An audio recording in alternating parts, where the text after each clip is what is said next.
소주는 정말 한국하면 가장 먼저 떠오르는 술이죠. 국세청이 내놓은 자료를 보면 2021년 국내 소주 판매액은 자그마치 3조 7,038억 원이라고 합니다. 이는 전체 주류 중 42%로 가장 높은 비율을 차지합니다. 한국 국민이 1년 평균 마시는 소주는 62병이라고 하는데, 술을 마시지 않는 사람을 제외하면 정말 한국인이 가장 많이 마시는 술이고 가장 편하게 여기는 국민 술이 소주라는 걸 알 수 있습니다. 이번 영상에서는 한국인이 가장 많이 마시는 술인 소주의 역사와 발전을 살펴보겠습니다.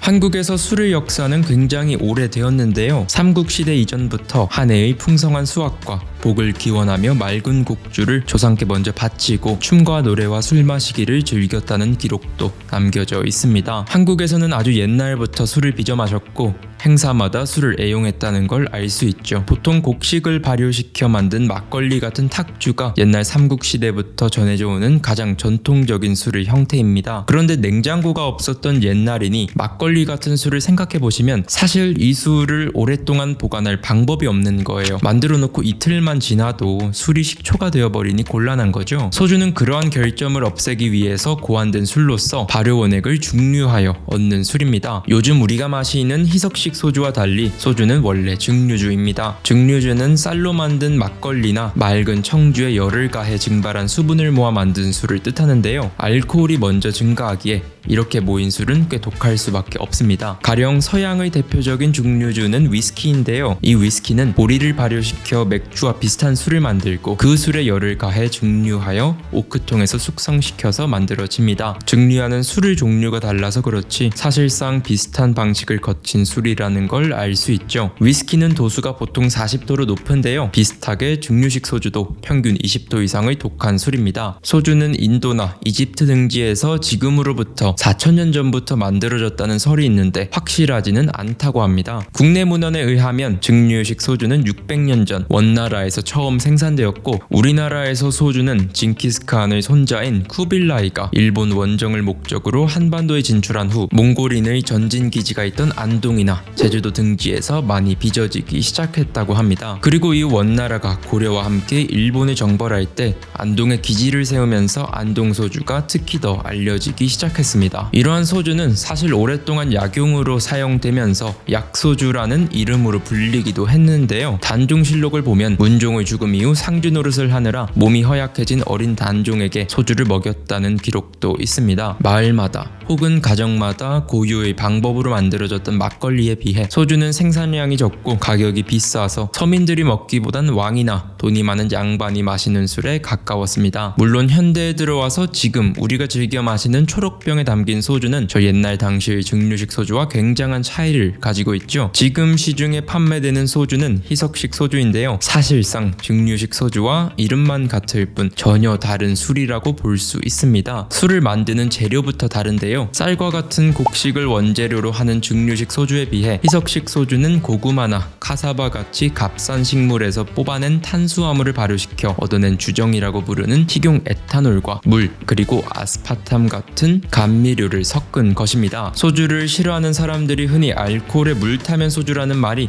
어느 정도는 맞는 얘기인 거죠. 물론 희석식 소주는 원재료 값이 싸고 만들기가 쉽기에 가격이 싸고 한국인이 즐겨 먹는 음식과 두루두루 잘 어울린다는 장점이 있죠. 그러나 제조하는 방식과 재료가 이렇게 다르기에 희석식 소주와 증류식 소주의 맛과 품질 차이는 버터와 마가린처럼 매우 클 수밖에 없는 것도 사실입니다. 이런 희석식 소주가 만들어진 것은 생각보다 오래되지 않았는데요. 1895년 일본에서 동아시아 최초로 식용 에탄올인 주정 생산을 시작했고 1899년 그 주정을 이용해 희석식 소주를 발명했습니다. 그 후 1910년 일제강점기 초기 당시 조선으로 들어온 희석식 소주는 증류식 소주보다 월등히 저렴한 가격을 무기로 대중 사이에 서서히 퍼져나가게 됩니다. 그리고 1924년 국내에서는 진로가 최초로 희석식 소주를 생산하기 시작했죠. 값싼 희석식 소주는 비싼 증류식 소주를 점점 대체하기 시작했고 1965년 정부가 식량 부족을 이유로 쌀을 원료로 한 증류식 소주 소주 생산을 금지하게 되면서 희석식 소주의 생산량이 급격하게 늘어났습니다. 동시에 증류식 소주는 급격하게 가라앉게 되었죠. 1975년 진로 소주는 월 평균 100만 상자 판매를 돌파하며 전국 소주 생산량의 42%를 차지하며 완전히 증류식 소주를 대체하게 됩니다. 이후 1988년 참이슬, 2000년대 들어와 10가지 이상의 다양한 희석식 소주가 생산되며 증류식 소주는 사실상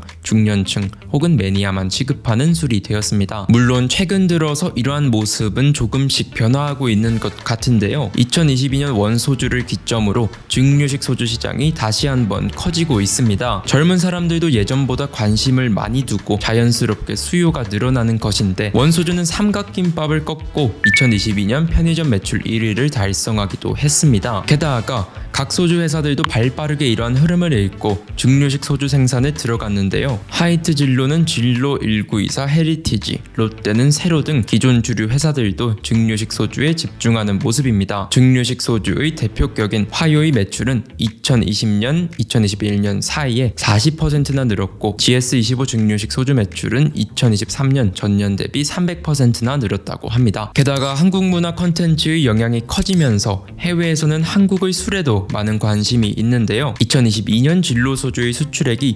2021년 대비 36% 증가한 1,300억 원을 기록하며 사상 최대치를 기록했습니다. 미국, 동남아, 일본, 중국 등 세계 곳곳에서 한국 소주의 소비가 매년 평균 20-30%씩 늘어나고 있습니다. 그 중에서도 특히 해외에서는 과일 소주가 많이 팔린다고 하는데요. 진로 관계자를 따르면 2022년 소주 수출액에서 과일 소주가 차지하는 비중은 절반이나 된다고 합니다. 한국 문화를 좋아하는 해외의 젊은 층과 여성 고객이 도수가 낮고 달달한 과일 소주를 많이 구매하는 것 같네요. 과거 옛사람들이 마셨던 증류식 소주부터 한국 영화나 드라마 안에서 표현되는 지금 우리가 즐겨 마시는 소주, 그리고 그걸 보고 해외에서 한국 소주를 사서 마시는 사람들, 그리고 다시 만들어지기 시작하는 전통 증류식 소주까지 술을 좋아하든 좋아하지 않든 한국인에게 있어 소주는 단순한 술을 넘어서 한국인을 가장 잘 표현해주는 진정한 소울푸드가 아닌가 생각이 듭니다. 이번 영상 여기서 마치겠습니다. 좋은 하루 보내십시오.